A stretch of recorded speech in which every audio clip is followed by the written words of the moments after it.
Ça fait un peu plus de 7 mois que je suis sur YouTube aujourd'hui et je voulais vous faire une vidéo un petit peu récapitulative des points essentiels en fait de mon parcours, du pourquoi je suis sur YouTube et de ce que je veux transmettre.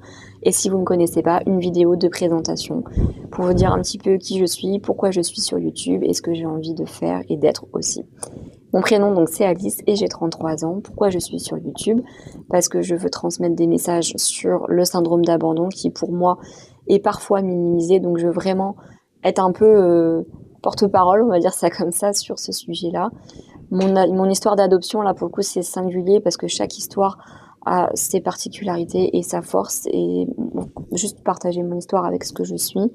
Et les messages que j'ai envie de transmettre aussi, c'est des messages d'espoir, de résilience, de comment on s'en sort, comment on y arrive étape par étape.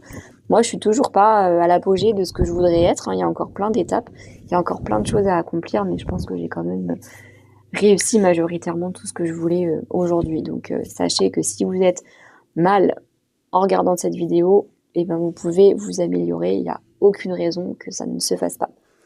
Donc mon histoire, on va commencer par les origines, mon pays d'origine et l'avant-adoption, pour que vous cerniez bien un petit peu déjà mon histoire.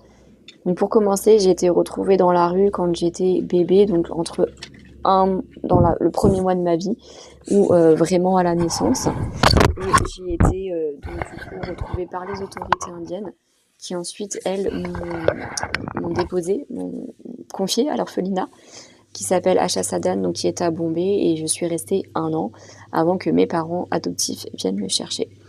Donc ma difficulté, c'est que je connais pas donc ma date de naissance, je connais pas non plus mes parents biologiques, c'est-à-dire ni leur identité, ni même une photo, ni même rien du tout. Donc ça, c'est un petit peu bancal. Je connais pas non plus si j'ai des frères et sœurs biologiques.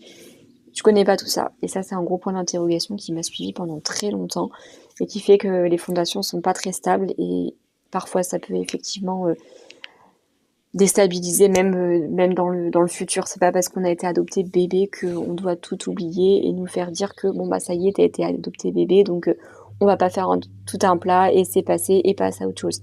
Ça, c'est quelque chose qu'on a pu me dire et qui est dur déjà à entendre et que j'ai cru. Donc je me suis dit, bah oui, il faut peut-être passer à autre chose, il faut peut-être arrêter d'en parler. Et finalement, non, parce que c'est quelque chose qui fait partie de moi, de mon identité, qui me suivra toute ma vie, que je le veuille ou non. Donc il faut l'accepter, il faut vivre avec son histoire et avancer petit à petit avec. Donc sur mes origines, vous savez que je ne sais rien en fait. Donc c'est compliqué un petit peu à vivre.